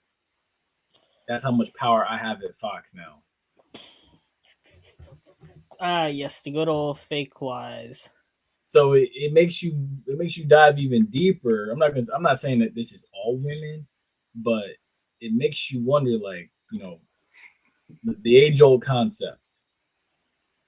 Like how many there was times one NFL Network had a couple years ago. You remember? Was it with Michael? No, it wasn't Michael Irvin. Who was that? I think that wasn't Terrell Davis. That was Marshall Faulk, I think. Nah, this happened, I want to say 2019, 2018? This is just before COVID, I think this happened. Yeah, no, it was. It was Marshall Faulk, and it was before COVID. That was where they suspended Marshall Faulk, Ike Taylor, and Heath Evans. Yeah, Ike Taylor was one thing about. I knew it was Steeler. I just can't remember which one. It was a sexual harassment and claims of sexual harassment from a lawsuit. because here I'm reading it right now. In the suit, Cantor, somebody named Cantor claims that Falk groped her breast and behind and asked deeply personal and invasive questions about her sex life. She said that both Taylor and Weinberger sent her inappropriate pictures. And when I say Taylor, that means Ike. Yeah, Ike Taylor. Where is it at? She said that both Taylor and Weinberg sent her inappropriate pictures, with Taylor additionally sending her a video of him. Oh, wow. Cantor also noticed that Weinberger said that on one occasion she was put on Earth to pleasure me and pressed his crotch against her while asking her to touch. That's a wild one. That was a wild one, see, but this is just Fox turning the cycle, I guess. Nah, but that ESPN my beard. Crack, bro. Dude, she had a remember I forgot who it was. I don't know if it was Terrell Davis or one of them. They were on ESPN, remember, and like they had Molly was like fake hiking the ball, and they got behind her, and she was in a skirt. I did not see that. Nah, bro, this happened. I kind of remember that. Yeah, that one happened, and then remember she was married to Jalen Rose for a minute. So there was definitely fraternization in the workplace. Yeah, sometimes it gets out, sometimes it doesn't. And then, it just, at NFL Network, it obviously gets out. At Fox, it damn sure gets out. Hey, shout out Colin Cowherd. He just came on. Said stupid nonsense, and his daughter got piped by Trey Lance. Oh my God. I didn't know that part. I mean, hey, look, Colin Cowherd, he puts his hard hat on, he goes to work. Greg Olsen puts his hard hat on, goes to work. Greg Olsen learned from the 7th floor crew days back at University of Miami. But, man, crazy. It's crazy how it happens. That's entertainment industry, man. Oof. Dude, I'm telling you, music industry, Hollywood, all of it. I mean, they got the whole Naomi Osaka one. She got killed because she was one of the top athletes for women, and she ended up a rapper's baby mama. Damn. Crazy times we live in. It's amazing where fame will get you. Dude, hey, that's why I'd rather be successful than famous. Too much of the spotlight is not a good thing. I would rather be behind the scenes than be in the spotlight. Of course. Oh, definitely. Don't give me the spotlight.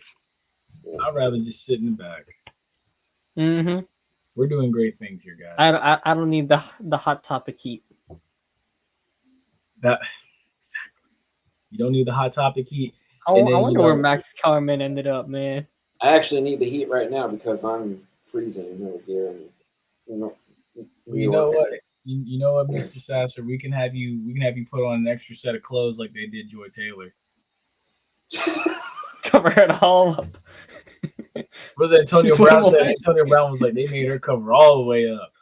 Oh shoot! Hold on. Let me pull up my sleeves. Got you all like this and everything. Oh, I don't know. Got a scare fear. I'll just go. You look like George Pickens there, hiding from the media. Hey, that's how. Hey, I'll tell you, that's how Jordan. No, Dawn, take that off. Take that off, Dawn. Dawn, take that off immediately. You saw that too. I saw that too.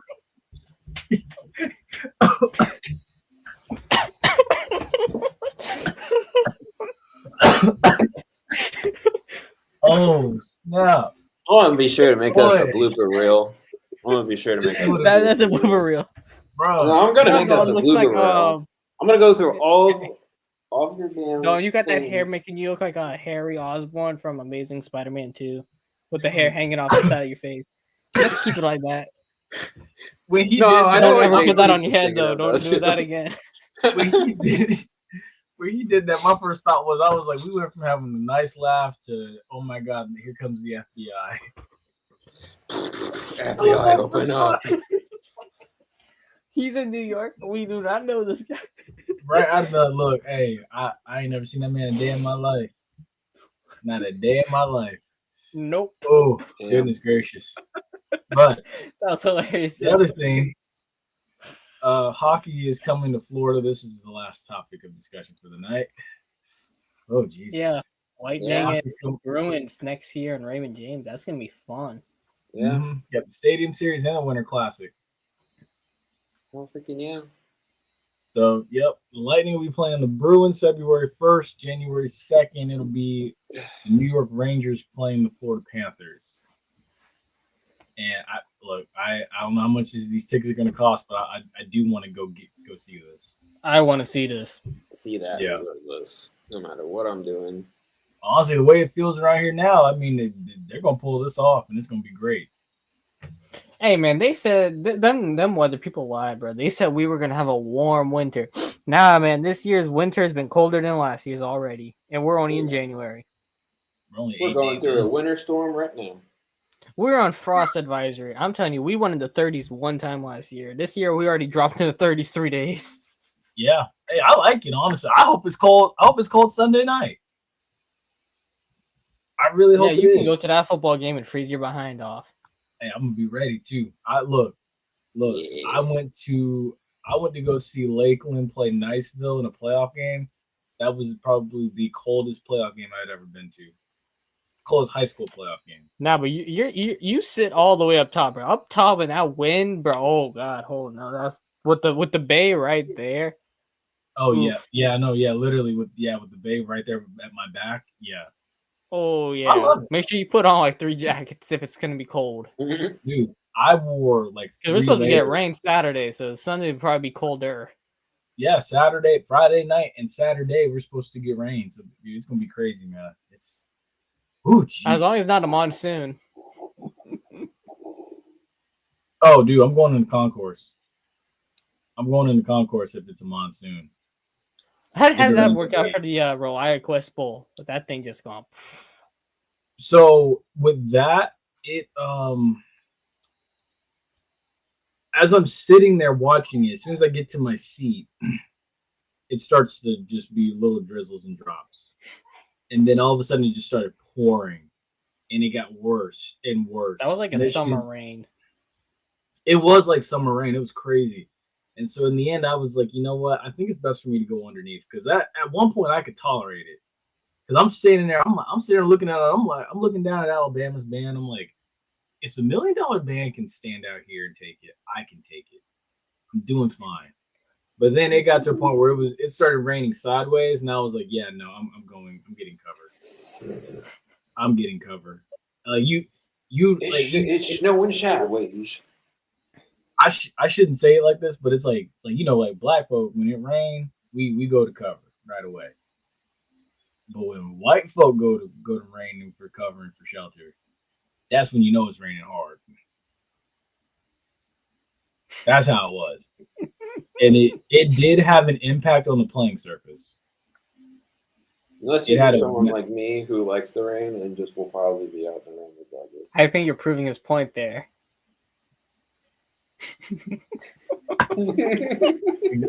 Every stereotype that there is out there, Dalton just lives up to it. I do. I do. Dalton, what's your favorite food? Is it chicken tenders? No. Okay, good. No. Wait, what is your favorite food? Pasta. That's not helping. Pasta. I mean, I'm all about pasta and sandwiches. I feel like you're like a spaghetti concierge. Funny story about pasta. I'll tell you. It's the Italian in me. It's the Italian. I got a funny story about pasta. I'll tell you after the show. That's hilarious. See, Dalton, now this is a good fit. This is so much better than what you had on about 2 minutes ago.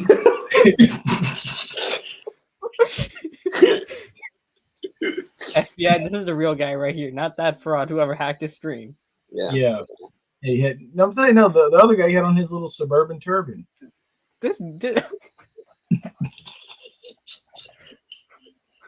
Hey, the beanie does look good though. It's a nice. It does. That is pretty cool. The headphones and everything, it fits the vibe. I have another one too when I go to my first Lightning game. Literally, the only thing I'm missing as far as lightning gear is literally some pants. Just need some lightning pants. When you find those, I got the socks, I got the shirts, and I got the hat. I need the pants too. Yeah. Interesting. Speaking of which, though, Lightning won a crazy game. Did y'all see this one? Oh god, let me see if I can pull it up. Man. No, Lightning lost the game. They lost the. No, Lightning won last night. I'm gonna pull this up. Y'all got to see this one before we go. I gotta find it though. Y'all keep yapping until I find it. Was it better than that goal that I think it was the Florida Panthers scored in that playoff game? Where it was like freakish, or like I guess like they tried to like shorthand here it is. it. Here it is. All right, let me hide my ding. All right, how do I? Oh yeah, I have to go on this side to share. Present, share screen. All right, window. Y'all gotta see this. I felt bad, bro. This is a rough one here. You know how the Lightning posts like messages and stuff from the arena, bro? I felt bad for this man. Dude, that has to hurt. I saw this. Yeah. Take the Bolts tickets and dump the man. Friend zoned. Oof. I felt bad for this man, bro. Oof. This is a real hot topic right here. I would have got up and left. Well, not left because I paid money for the game. I hope the Lightning gave this man some tickets or something for life, or like season tickets, or like give him something nice for this one. To post this on the message board. Yeah, whoever did that. That's just brutal. Whoever let this one onto the message board is just brutal. They got fired. Yeah, they've gotten fired. They didn't. No, whoever did this didn't get fired, but dude, they knew it was gonna go viral. But like, damn. Yeah, because I would have right there. All right, Mr. Viral. No, I would have told Rachel find a ride home. Mm-hmm. Put that on the board, yeah. Rachel, find a ride. No, it doesn't even need to go on the board. I'm telling Rachel herself, like if I'm sitting next to her, find a ride home and all that concession stand food I bought you, give it here. But my question is, how she managed? If he bought Lightning tickets for her, right? Wouldn't that mean they're sitting next to each other? Exactly. I would have told her, give me the concession stand food, and you can find your own ride home. I will go up to. If this happened, I'll be like, all right, I'm going up to the standing area. Give me your food. You're getting your own ride home, and we don't We don't have to walk out of here together when we leave either. Yeah, and as I'm walking up, I'm going like this. This proves that I will never buy tickets for like when I go out on a date like that. I would never do that again. Oh, this is not worth it, bro. Do not pay $100 for a date, bro. No. Yes, but hockey tickets are expensive. No, I've spent like for 2 tickets. I spent like $60, $70 for like what era, bro? Not nowadays. I mean, also it's like all the way up top. Well, this isn't Amalie Arena. This is Bridgestone Arena. So. Oh yeah. Still now I've spent after seeing this, I wouldn't do this anymore. I wouldn't take a girl out to a sporting event.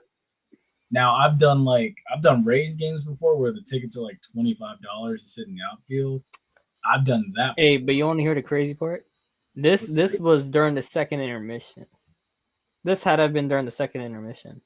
It says intermission period. Yeah, this was. Yes, it is. Based on how much time on ice is for the guys. Yeah, this is during the second intermission, so the game's already 2/3 done, and she did this.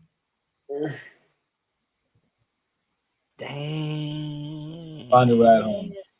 You did this after the game was almost done. It's like, what's that thing that those old gym teachers used to do and stuff at those games with the sign, "Call your ride now." Call your ride. Call your ride. If I'm Josh, I'm taking off after the game's over. I'm like, thank you. All right, I'm out of here. Yeah, I'm going home. Ain't no way. No. That's crazy. That's wild. And I'm gonna go home like nothing happened. Mm-hmm. We're going like nothing happened. Don't text me the next day. Don't even text me the next day. We have nothing to talk about. You're blocked. You're done. We're done. No, I don't even have to block you. I'm not blocking you.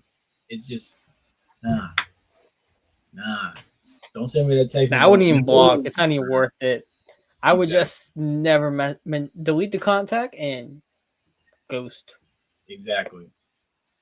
Because when you block them, you give them power. They win. And when you block them, you make them think the satisfaction of being in your head. Exactly. All right, guys. With that being said, I'm seeing this man's face, so we need to have an intervention coming up. So with that all being said, guys, thank you for another wonderful episode of the Running Gun Podcast. We hope you enjoyed as much as we enjoyed this conversation. FBI, please don't investigate us. We're pretty nice people. Nothing happened. It was just like a 2-second hack job. Mm-hmm. Everything's in good fun and banter, so nothing. We're good. Make people crazy or be offensive. That's some good laughs for the first episode of 2025. Yeah, this was a fun one. We had a good laugh. It was. Keep it wide open, guys. Keep it wide. Actually, no. Never mind. Yeah, hey, keep it wide open. For Fox Sports. Keep it wide open, or do we cover it up?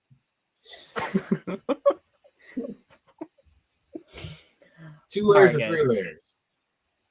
With that being said, be a friend, tell a friend, like, share, subscribe. What is this 300 mark before the end of the month? That'd be greatly appreciated. We're gonna try to get for 500 by the end of 2025. That'd be greatly appreciated even more. Yes.